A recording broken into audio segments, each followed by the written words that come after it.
अस्सलाम वालेकुम, मेरा नाम हमजा अली है और मैं वेलकम करता हूं एडोबी इलस्ट्रेटर ट्रेनिंग सीरीज़ में आपका।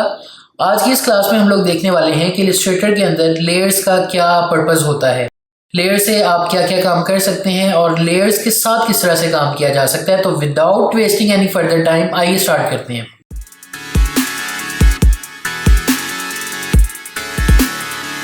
जी, तो ये आगे हम इलस्ट्रेटर में, अगर आपने प्रीवियस क्लासेस मिस कर दी हैं तो मैं डिस्क्रिप्शन के अंदर और वीडियो के ऊपर लिंक जो है वो पेस्ट कर रहा हूँ, आप लोग प्रीवियस क्लासेस जाके देख सकते हैं। अब बात कर लेते हैं लेयर्स की। Layers one of the most important aspect of Adobe Illustrator. ये जो लेयर्स हैं, सो लेयर्स को हम प्रैक्टिकली समझने की अगर कोशिश करें तो इलस्ट्रेटर के अंदर जब भी आप कोई शेप क्रिएट करते हैं, कोई ऑब्जेक्ट क्रिएट करते हैं, उसकी एक सेपरेट लेयर होती है और वो सेपरेट लेयर का मकसद ये होता है कि जब भी आप चाहें आप उसके अंदर कोई भी चेंजिंग कर सकें। अगर सिंगल लेयर के अंदर सब डिज़ाइन आप कर देंगे तो आप स्पेसिफिकली कोई चेंजेस नहीं कर सकते।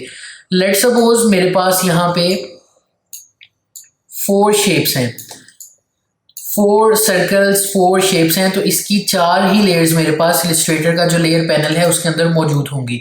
ये देखें, यहाँ पे 4 लेयर्स मुझे नज़र आ रही हैं। इन 4 लेयर्स का मतलब ये है कि आप जब चाहें यहाँ से भी सिलेक्ट कर सकते हैं, जब चाहें यहाँ से भी सिलेक्ट कर सकते हैं। यहाँ से अगर इसको सेलेक्ट करते हैं तो ये देखें, यहाँ पे ये जो ब्लू कलर का डॉट है ये डिनोट कर रहा है कि ये वाली लेयर जो है इस टाइम सेलेक्टेड है।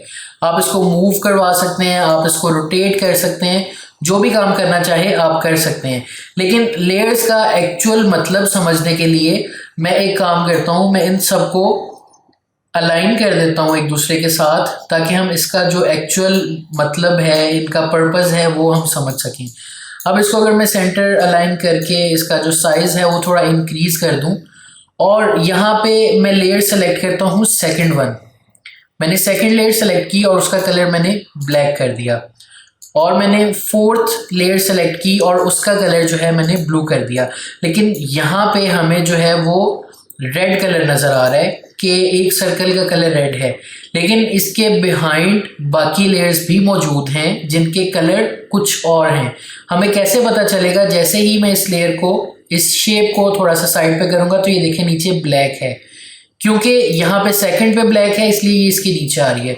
अगर मैं इसको ड्रैग करके ऊपर वाली साइड पे ले जाऊं तो ये देखें, अब फर्स्ट पे ब्लैक है हमारे पास और सेकंड पे रेड लेयर है हमारे पास।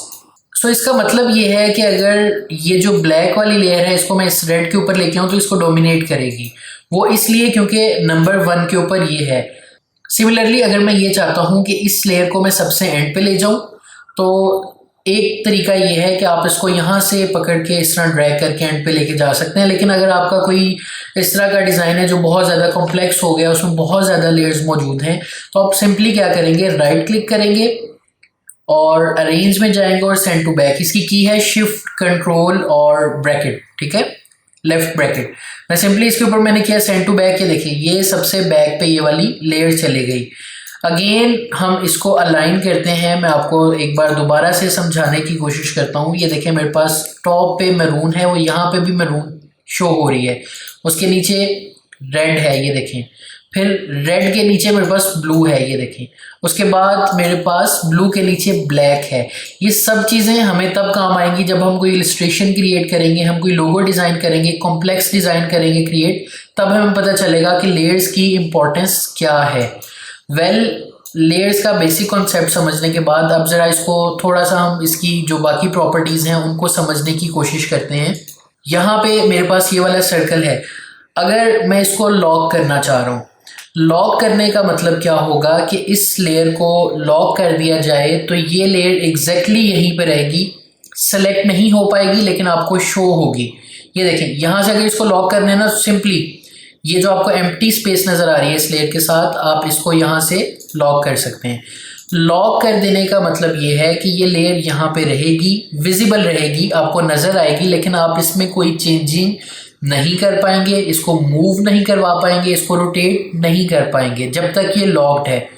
जब इसको अनलॉक कर देंगे, इसको सेलेक्ट करके फिर आप इसके साथ जो मर्जी कर सकते हैं, इसको रोटेट करवा सकते हैं, मूव करवा सकते हैं, लेकिन जब तक लॉक्ड है आप इसके साथ कोई भी मॉडिफिकेशन नहीं कर सकते। आपके पास यहाँ पे लेयर के साथ एक आई आइकन, आंख बनी हुई है, एक आई का आइकन आपको नजर आ रहा है। अगर आप उसको प्रेस करते हैं तो ये देखें आपने इस लेयर को हाइड कर दिया। हाइड करने का ये मतलब है कि वो लेयर एग्जैक्टली उसी जगह पे मौजूद होती है लेकिन हिडन होती है, वो आपको नज़र नहीं आ रही होती। आप उसको जब मर्जी अनहाइड कर सकते हैं और उसमें कोई भी चेंजिंग कर सकते हैं, लेकिन जब तक आप उसे हिडन रखेंगे वो कोई भी काम आप उसके साथ नहीं कर सकते। सिमिलरली ये सब लेयर्स हैं। इलिस्ट्रेटर के अंदर ये कॉन्सेप्ट है कि एक मेन लेयर होती है और बाकी जितनी भी शेप्स होती हैं वो उसकी सब लेयर्स होती हैं। तो यहाँ पे मेरे पास जो मेन लेयर है, अगर मैं इसको लॉक कर दूंगा तो मैं पूरे आर्टबोर्ड के ऊपर कोई भी एक्शन, कोई भी टास्क परफॉर्म नहीं कर पाऊंगा। लेट्स से मैंने इसको हाइड कर दिया तो ये पूरा आर्टबोर्ड मेरे पास जो है वो हाइड हो जाएगा। अगर मैं इसको अनहाइड करता हूँ और ये देखिए मैं इसको अनलॉक कर देता हूँ तो फिर मैं इसके साथ कोई भी चेंजिंग कर सकता हूँ, इसमें कोई भी मॉडिफिकेशन कर सकता हूँ। अब यहाँ पे बात आती है कि एक साथ मल्टीपल लेयर्स को किस तरह से सेलेक्ट करना है। सिंपली अगर मैं यहाँ पे इसकी कॉपीज क्रिएट कर लूँ, 3 to 4 कॉपीज हम इसकी क्रिएट कर लेते हैं। लेट्स से मेरे पास 4 कॉपीज हैं, लेट्स से मेरे पास यहाँ पे 4 लेयर्स हैं, 4 शेप्स हैं। मैंने इन सबको सेलेक्ट करना है वन बाय वन।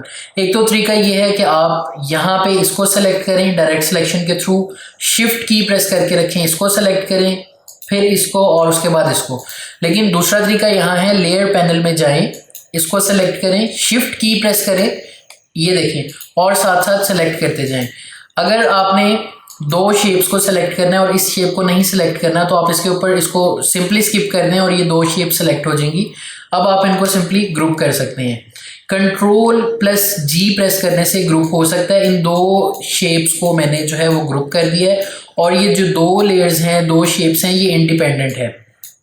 इनको अगर मैं ग्रुप करना चाहूँ तो मैं इस तरह से ग्रुप कर सकता हूँ। अब ये देखिए मेरे पास 2 ग्रुप्स आ गए हैं, 2 शेप के ग्रुप्स आ गए हैं। अब इनको सिंपली मैं अगर इनको भी ग्रुप करना चाहूँ तो मैं सारा ये जो 2 शेप्स का हमारे पास ग्रुप्स हैं 2, मैं इनको ग्रुप कर सकता हूँ। अब मेरे पास एक सिंगल ग्रुप में ये सब शेप्स आ गई हैं, सब लेयर्स एक सिंगल ग्रुप में आ गई हैं। देखिए यहाँ पे ग्रुप भी आ रहा है इसके साथ।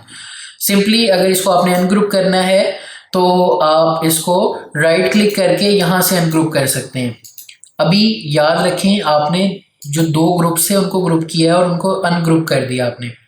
अब इसको अनग्रुप करेंगे तो ये देखें यहाँ पे सिंगल लेयर्स आ गई, सिंगल शेप्स आ गई। सिमिलरली इसको अनग्रुप करूंगा तो सिंगल लेयर्स या सिंगल शेप्स आ जाएंगी। किसी भी लेयर को डिलीट करना हो तो सिंपली सेलेक्ट करके डिलीट की प्रेस कर सकते हैं अपने कीबोर्ड से और वो लेयर डिलीट हो जाएगी। ये देखिए यहाँ से मैं इसको डिलीट करता जा रहा हूँ और ये डिलीट हो रही है। एक शॉर्टकट ये है कि इसको ड्रैग करके यहाँ पे ये डिलीट का आइकन है, इसके ऊपर लें, ये डिलीट हो जाएगी। एक से ज़्यादा लेयर्स बनानी है तो यहाँ पे आपके पास ऑप्शन है क्रिएट न्यू लेयर, इसके ऊपर क्लिक करेंगे तो एक न्यू लेयर जो है वो क्रिएट हो जाएगी।